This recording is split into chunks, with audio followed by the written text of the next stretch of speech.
գրեթե non-stop կարելի է ասել աշխատանքային process-ի մեջ են գտնվում։ Անձին խանգարում է ոչ թե այդ բալանսի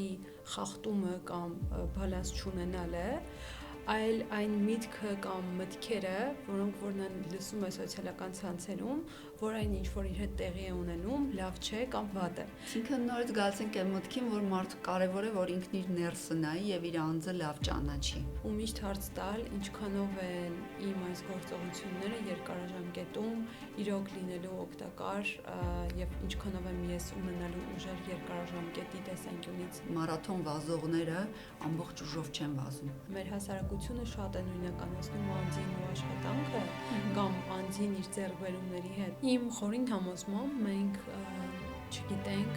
նաեւ ոնց սկալ։ Իհարկե հնարավոր չէ կյանքում միշտ հաղթող դուրս գալ։